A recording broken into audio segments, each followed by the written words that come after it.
Assalamualaikum warahmatullahi wabarakatuh. Salam Om Swastiastu, Namo Buddhaya, salam sejahtera bagi kita semua.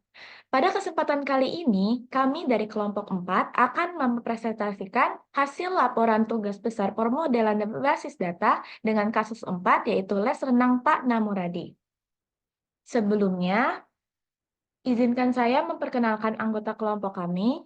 Yang pertama ada Adelina Vivian Magdiel dengan NIM 1030523000059. Yang kedua ada Felicia Cynthia Febriani dengan NIM 1030523000086. Yang ketiga ada saya sendiri, Nidia Arta Karisa dengan NIM 1030523000101. Dan yang terakhir ada Keisha Hernantia Zahra dengan NIM 1030523300063. Selanjutnya, saya akan membacakan deskripsi topik mengenai kasus 4 yang telah terpilih untuk kita pecahkan. Yang pertama, les renang Pak Namoradi merupakan sebuah pusat pelatihan renang yang menyediakan fasilitas pelatihan yang lengkap serta instruktur yang berpengalaman, sehingga pusat pelatihan ini digemari oleh anak-anak hingga orang dewasa di kota tersebut. Pusat pelatihan renang ini membutuhkan sistem informasi yang dapat membantu dalam memanajemen jadwal dan absensi peserta untuk menjaga kualitas layanan dan efisiensi operasional. Sistem akan membantu dalam pengelolaan jadwal renang peserta, yaitu menyusun dan mengatur jadwal yang efisien bagi para peserta maupun instruktur serta memantau secara real time. Selain itu, sistem juga akan membantu dalam memanajemen absensi peserta yang akan mencatat kehadiran peserta setiap sesi pelajaran. Dalam manajemen administrasi dan pembayaran pun akan dibantu oleh sistem sehingga dapat memudahkan proses pendaftaran dan pembayaran peserta serta komunikasi dengan orang tua dan peserta. Sistem ini akan dilengkapi fitur-fitur untuk pemberitahuan otomatis dan portal online sehingga dapat meningkatkan pengalaman peserta dan standar layanan yang ditawarkan. Selanjutnya, rekan saya akan membacakan aturan bisnis topik. Selanjutnya, aturan bisnis topik akan dijelaskan oleh saya. Pertama-tama, kita melakukan asumsi. Asumsi di sini, les renang Pak Namoradi hanya memiliki satu kolam dan merupakan les renang private, di mana setiap sesi kelas hanya ada satu orang peserta yang diajar oleh satu instruktur. Pembayaran biaya pelatihan renang juga dilakukan setiap bulannya. Yang pertama, ada pengelolaan data peserta. Di sini setiap peserta memiliki ID yang unik. Setiap peserta memiliki profil yang mencakup informasi pribadi seperti nama, usia, alamat, nomor telepon, serta hasil tes keterampilan.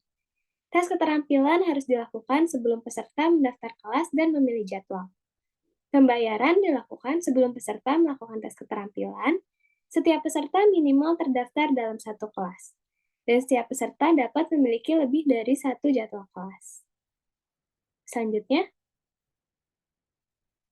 yang kedua ada pengelolaan data instruktur. Di sini setiap instruktur memiliki ID yang unik.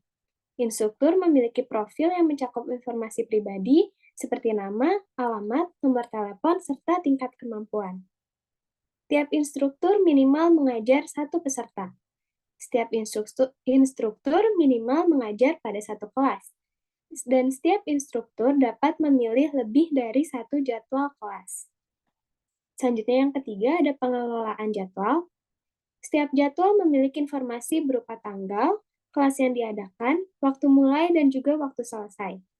Setiap jadwal yang tersedia hanya dapat dipilih oleh satu peserta. Setiap jadwal hanya dapat diisi oleh satu kelas. Selanjutnya. Lalu yang keempat ada manajemen kelas. Setiap kelas memiliki informasi berupa jadwal, tingkat kemampuan, instruktur, dan peserta. Setiap kelas harus terkait dengan satu atau lebih jadwal kelas. Kelas renang memiliki tepat satu instruktur yang bertanggung jawab. Dan setiap kelas hanya terdapat tepat satu peserta yang terdaftar. Selanjutnya yang kelima ada manajemen absensi. Manajemen absensi ini setiap sesinya terkait dengan satu absensi. Setiap peserta harus memiliki catatan absensi. Absensi dicatat oleh instruktur atau staf yang bertanggung jawab. Umpan balik diberikan oleh instruktur kepada orang tua atau peserta jika diperlukan. Selanjutnya yang terakhir, yang keenam, manajemen administrasi dan pembayaran. Di sini setiap peserta wajib mempunyai satu pembayaran, dan pembayaran wajib dilakukan setiap bulan. Selanjutnya, Untuk selanjutnya akan Selanjutnya, proses dibacakan identifikasi aturan bisnis menjadi entitas, atribut, relasi, dan kardinalitas. Yang pertama, entitas dan atribut. Yang pertama ada instruktur yang terdiri dari ID instruktur, nama, jenis kelamin, alamat, tanggal lahir, nomor telepon, dan tingkat kemampuan. Entitas selanjutnya yaitu kolam renang yang memiliki atribut ID kolam, jam operasional, kedalaman, ID jadwal, dan ID kelas. Entitas selanjutnya yaitu peserta dengan atribut ID peserta, nama, usia, alamat, nomor telepon, dan hasil tes. Entitas selanjutnya kelas yang memiliki atribut ID kelas, tingkat kemampuan, ID jadwal, ID instruktur, dan ID peserta.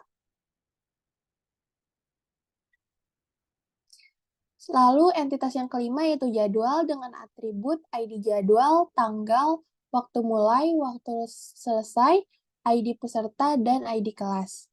Entitas selanjutnya yaitu administrasi dan pembayaran yang memiliki atribut ID administrasi dan pembayaran, tanggal pembayaran, jumlah pembayaran, status pembayaran, ID orang tua, dan ID peserta.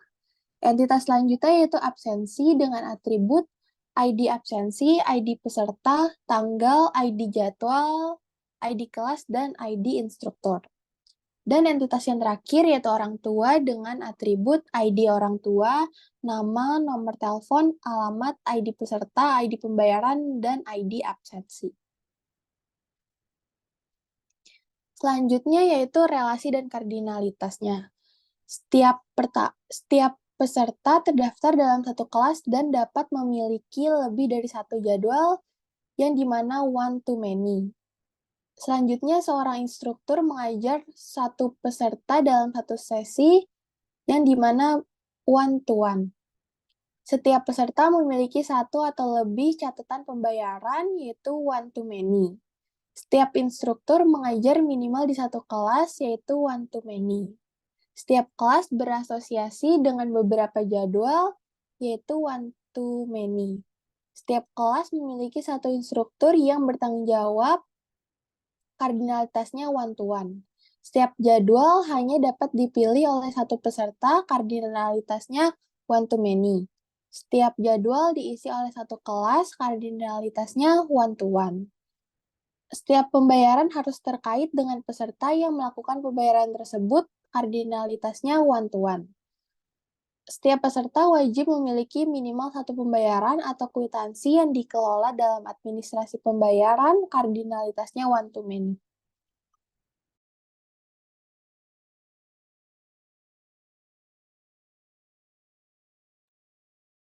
selanjutnya adalah gambaran ERD secara keseluruhan.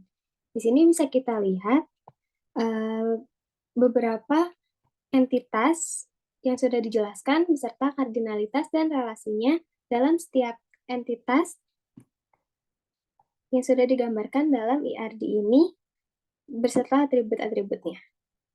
Selanjutnya,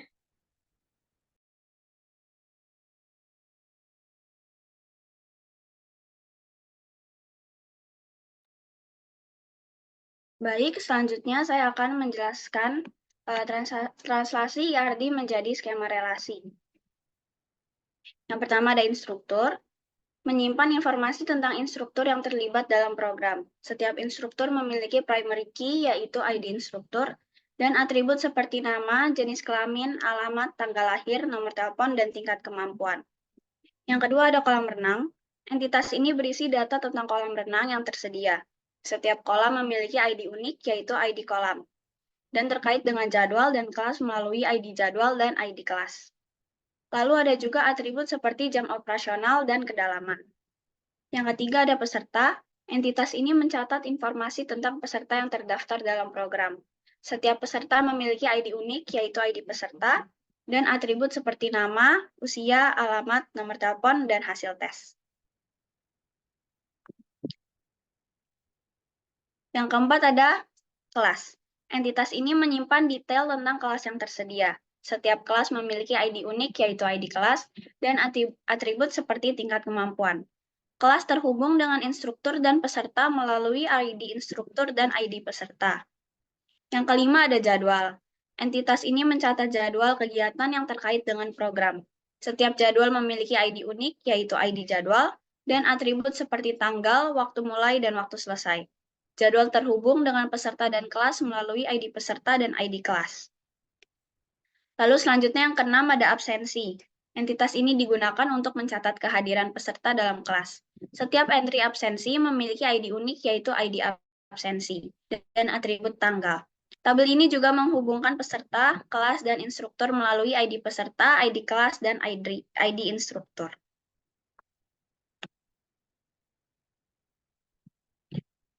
Selanjutnya yang ketujuh, administrasi dan pembayaran. Entitas ini berisi informasi tentang administrasi dan pembayaran peserta. Setiap entry memiliki ID unik, yaitu ID administrasi dan pembayaran, dan atribut seperti tanggal pembayaran, jumlah pembayaran, dan status pembayaran. Entitas ini terhubung dengan peserta dan orang tua melalui ID peserta dan ID orang tua. Dan yang terakhir ada orang tua. Entitas ini mencatat data tentang orang tua atau wali peserta. Setiap entry memiliki ID unik atau ID orang tua, dan atribut seperti nama, nomor telepon, dan alamat. Entitas ini terhubung dengan peserta, pembayaran, dan absensi melalui ID peserta, ID pembayaran, dan ID absensi. Selanjutnya akan dijelaskan oleh rekan saya. Berikut ini skema relasi yang merupakan translasi dari IRD. Karena tidak ada relasi many-to-many, maka skema relasi ini tidak terbentuk entitas baru. Selanjutnya.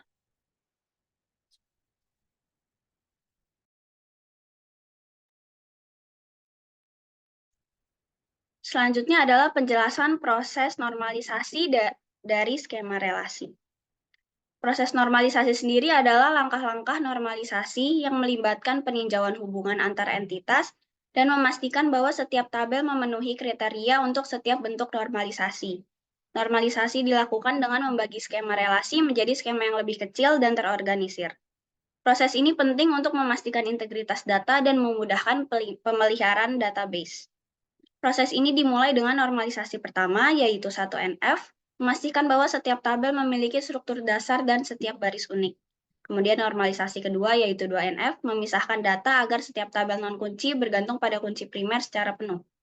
Normalisasi ketiga, yaitu 3NF, menghilangkan ketergantungan transitif, dan normalisasi boycott atau BCNF, memastikan setiap determinan adalah kandidat kunci.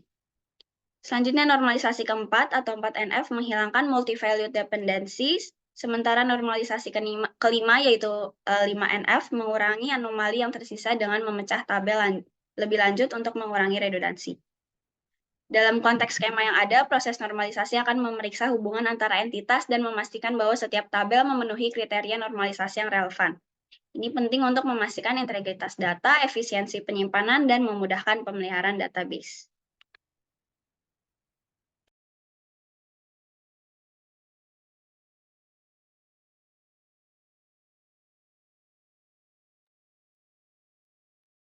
Sekian presentasi dari kelompok kami. Mohon maaf apabila ada kesalahan. Wassalamualaikum warahmatullahi wabarakatuh.